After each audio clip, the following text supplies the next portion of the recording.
Olá, tudo bem com você? Eu sou o pastor Eliude, da Igreja Evangélica Batista em Guriri, e eu venho aqui dar sequência àquilo que eu havia proposto para vocês, que é falar sobre família, né? Sobre relacionamento conjugal e, consequentemente, relacionamento familiar. Eu quero abordar um tema com você hoje que é fundamental para a vida nos seus relacionamentos, ou no seu relacionamento, bem dizendo. Você anda, de fato, de acordo ou em acordo no seu relacionamento conjugal? Tudo vocês trabalham com acordo ou não? Bom, para que cheguemos a um acordo, é necessário que haja uma conversa. E nós temos, o ser humano, cada vez mais, está tendo dificuldade no diálogo, está tendo cada vez mais dificuldade naquilo que ele consegue falar ou expressar. As pessoas estão com dificuldades ao longo do tempo de expressar aquilo que eles eventualmente sofrem ou estão com alguma demanda, uma necessidade. Isso traz uma dificuldade terrível no diálogo. Ou nem existe diálogo. Existe comunicação errada daquilo que se precisa ou que se pretende. E uma das coisas fundamentais para que um casamento, um relacionamento dê certo, é que tenhamos uma boa comunicação. É que consigamos transmitir ao outro, de fato, aquilo que queremos do outro, não é? Daí eu gostaria de pensar com você Amós 3:3. Porque Amós 3:3 diz: duas pessoas andarão juntos se não estiverem de acordo. Impossível andarmos de acordo se não tivermos diálogo. Então não dá para nós caminharmos num caminho com uma pessoa se não estivermos concordando com as mesmas ideias, princípios e valores. Então nós teremos graves problemas com isso. É necessário que nós consigamos saber expressar as nossas necessidades.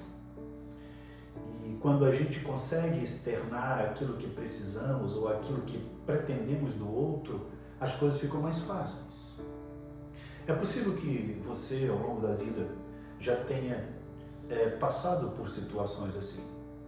Ora, eu esperava que ele ou ela funcionasse desse jeito, mas nunca houve um relato preciso daquilo que se espera.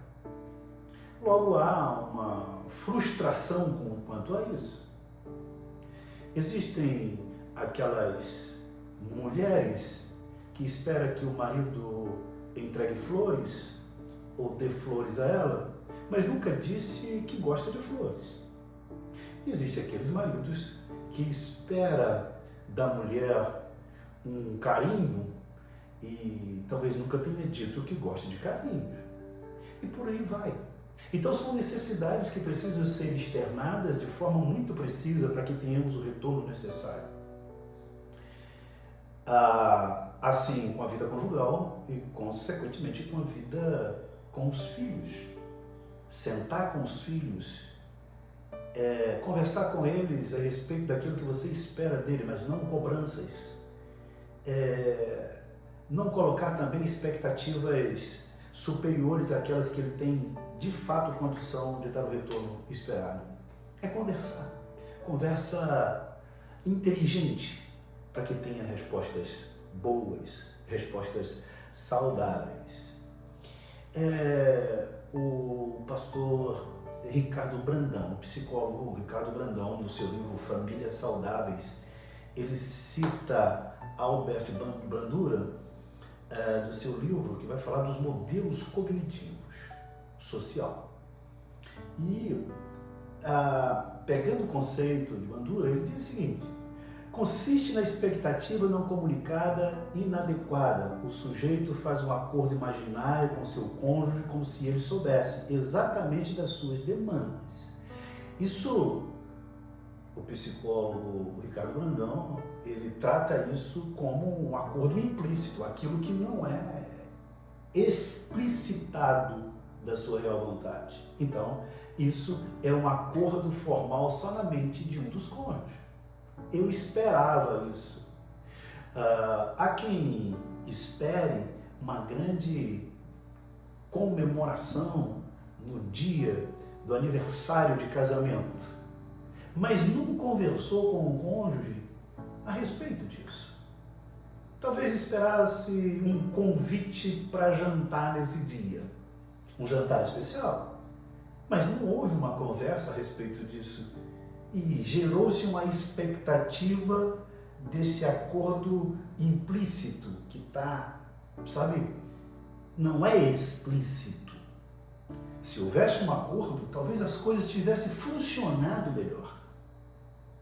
Então precisamos pensar sobre como nós estamos vivendo a nossa vida conjugal, né? Já o acordo explícito, ele é diferente e ele tem um retorno diferente. Acordo explícito é o acordo fruto do diálogo aberto entre o casal. Ambos expressam claramente suas emoções, necessidades, opiniões e expectativas. Ao falarem e ao ouvirem, negociam e chegam a um acordo final que seja bom para ambas as partes. Então, ajusta-se os pensamentos, as vontades, os ideais, para que consigam caminhar junto em direção àquele objetivo. O caminhar a dois fica mais leve, fica mais saudável quando as coisas se organizam desse jeito. Pensar com você nesse dia a respeito dessa situação, nesse tempo que nós estamos vivendo. Descobrimos nos nossos enredos familiares o quanto é difícil dialogar, o quanto é difícil conversar com pessoas, porque cada dia mais as pessoas estão mais difíceis para dialogar. A vida corrida demais, o estilo de vida, tudo contribui para que a gente não converse. As mídias sociais têm roubado o diálogo dos casais. A televisão, os afazeres domésticos, as preocupações do trabalho, as preocupações com os filhos, têm roubado o diálogo entre o casal. E agora nós estamos vivendo uma situação que nós precisamos conversar. As pessoas, com a situação da pandemia, foram levadas para dentro de casa e foram obrigadas a aprender a conversar. E daí surgiram muitas brigas, muitos desentendimentos, pessoas se separaram, as coisas ficaram graves demais, a família se inflamou demais e uma crise se abateu sobre o sistema familiar. Mas, contudo, existe uma esperança. Deus, Ele continua sendo o grande idealizador das famílias.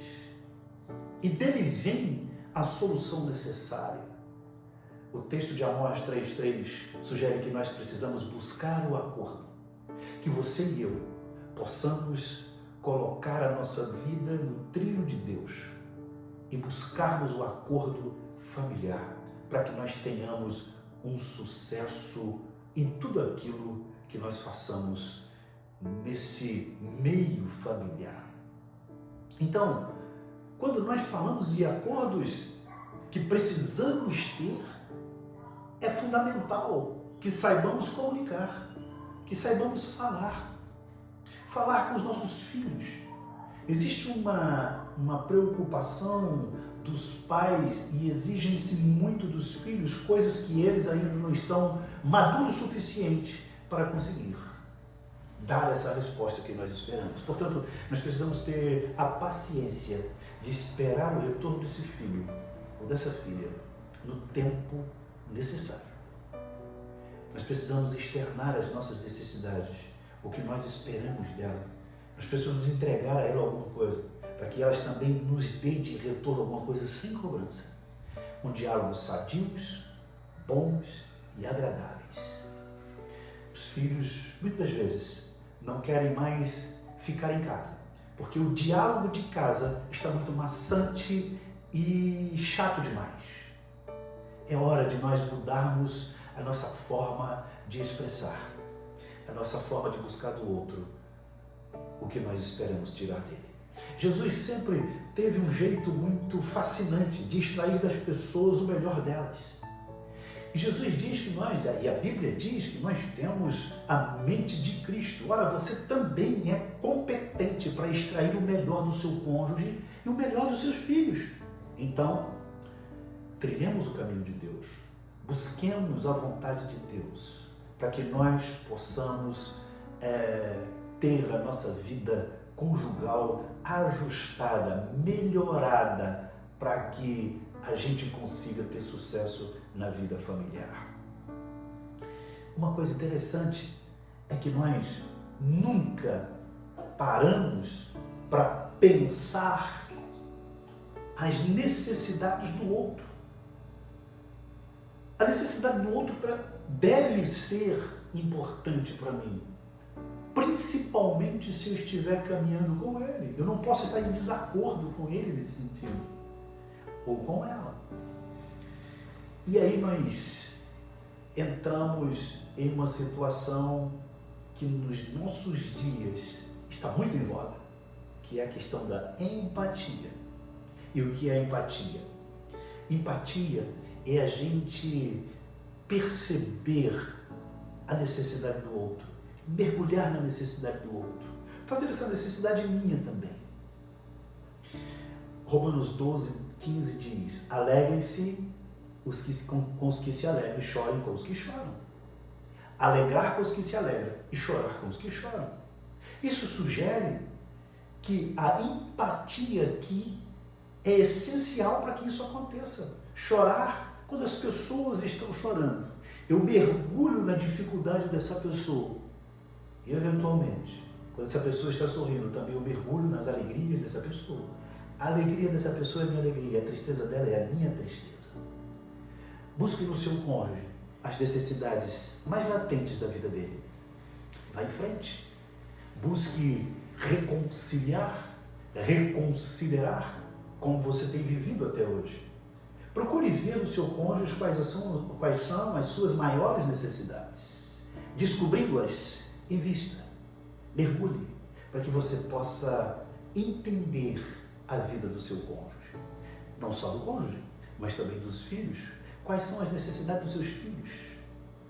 Olhem neles, escutem eles, mesmo sem palavras. Olhem para eles e tentem extrair deles aquilo que eles precisam. E nós então entenderemos a questão da empatia.